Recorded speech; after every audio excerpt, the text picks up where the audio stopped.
What's a mental disorder? I think the DSM, from my recollection, actually has a reasonable definition, and one of the core ones, without trying to speculate on the others, has to do with the individual's functioning. Is it impairing you from interacting with the world or doing the sort of things that you would like to do and perhaps most people are able to do? Okay, let's pause. Is someone with a pathological desire to torture and murder others have a mental disorder? Because their desires are in line with their values. Right. It's only society that has a problem with it. And so if your definition is a mental disorder is something that prevents you from doing what you want to do, serial killers don't have mental disorders. If my definition is one in which people... Could you state that again? Sure. The definition you just gave is that a mental disorder is a mental problem that inhibits you from doing what you want to do, more or less. Sure. And what that means is that if you don't want to change or don't wish you could change, then you don't have a mental disorder. Yeah, I see. Oh, it's twisty. It's twisty. Take your time. Maybe a different definition would be better. Or maybe the concept of mental disorder conflates two ideas that aren't actually the same thing and papers over a fundamentally broken ontology. The example that you gave earlier about slaves not wanting to be slaves being described as having a mental disorder. Blacks who fled slavery suffered from drapetomania, the cause in most cases that induces the Negro to run away from service is as much a disease of the mind as any other species of mental alienation.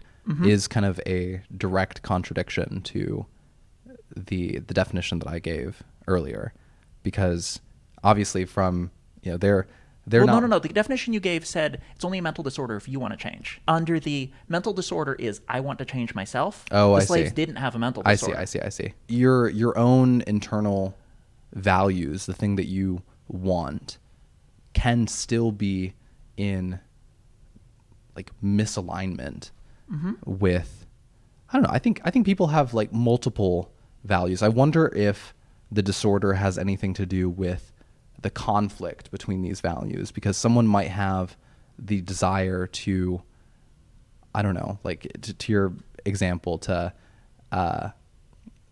or maybe a desire to not be a slave, and this desire contradicts. No. Obviously slaves who don't want to be slaves because they're living in the antebellum South under chattel slavery. Like Django in Django Unchained didn't have a mental disorder. No. The United States did. Yeah. The making it synonymous with values is kind of tricky. Okay, so if a mental disorder isn't about values, because you see that there may be a problem with that, then what is a mental disorder if it's not about violating someone or some group's values?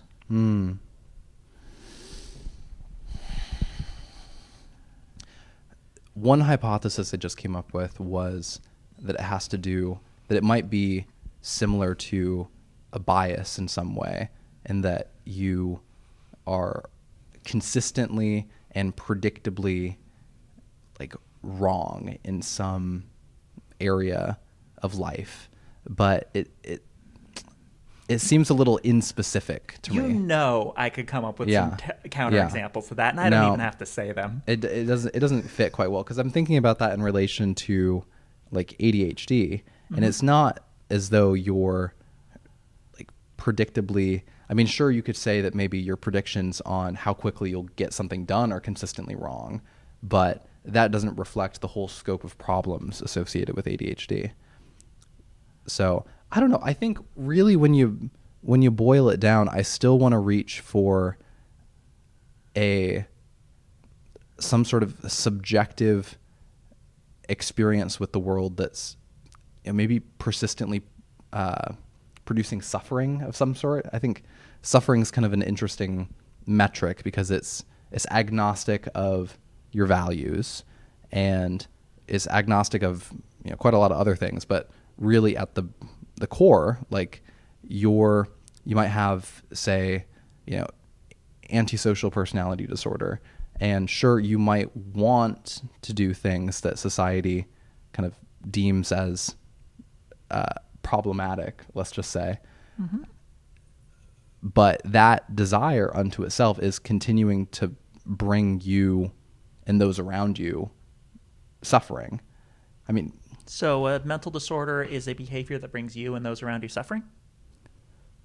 I think I'm willing to try that one on. I think the way that Well, if you run away Yeah. and they catch you and they torture you to death, then you have brought suffering on yourself and your slave owners.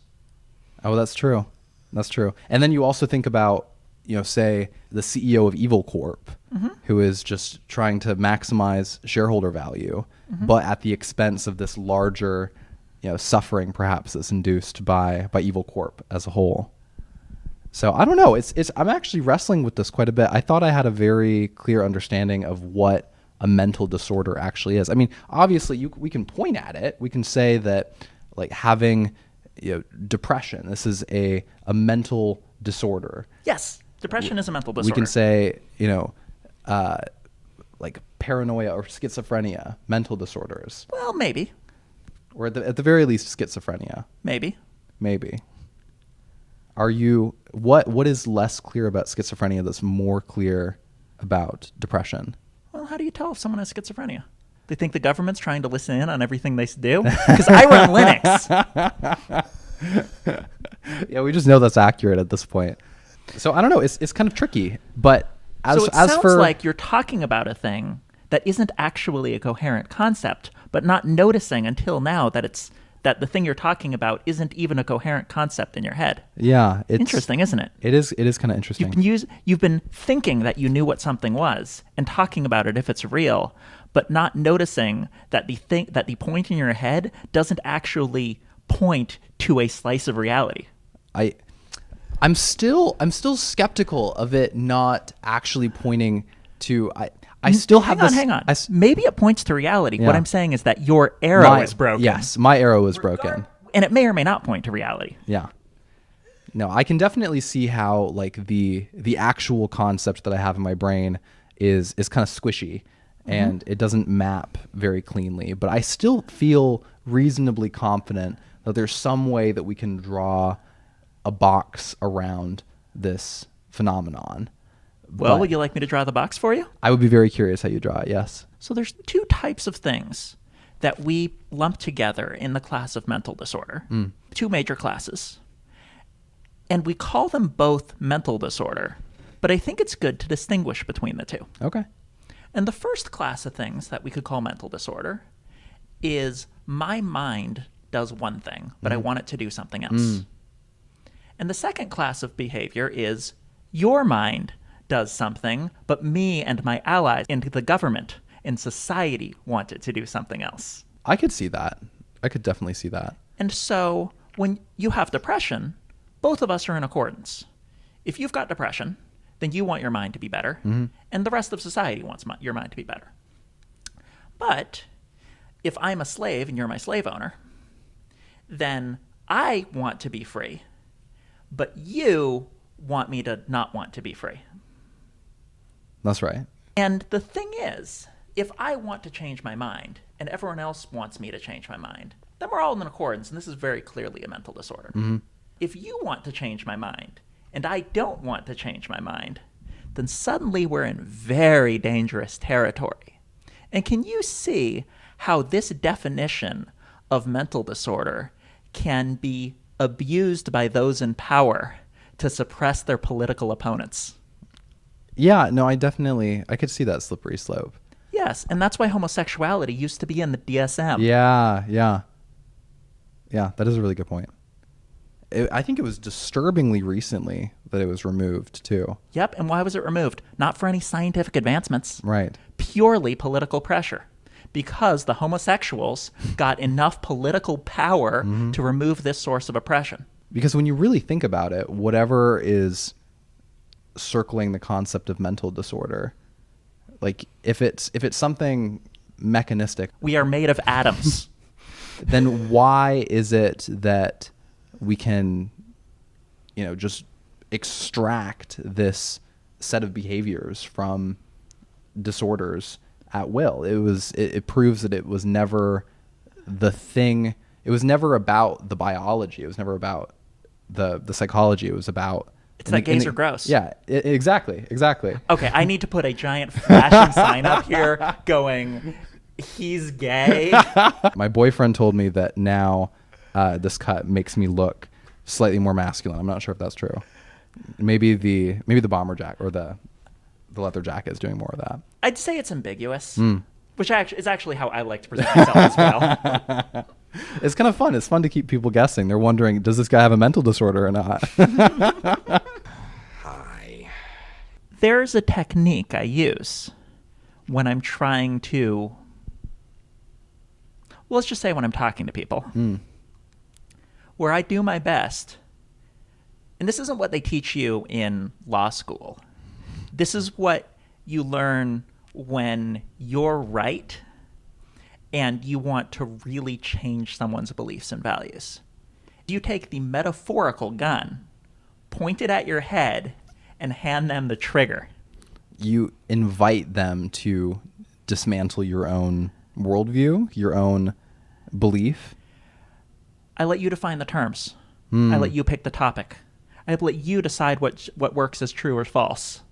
And I build your arguments up as powerful as strongly. I try to lose this as hard as I possibly can. I let you be the judge, jury, and executioner of these conversations. Yeah.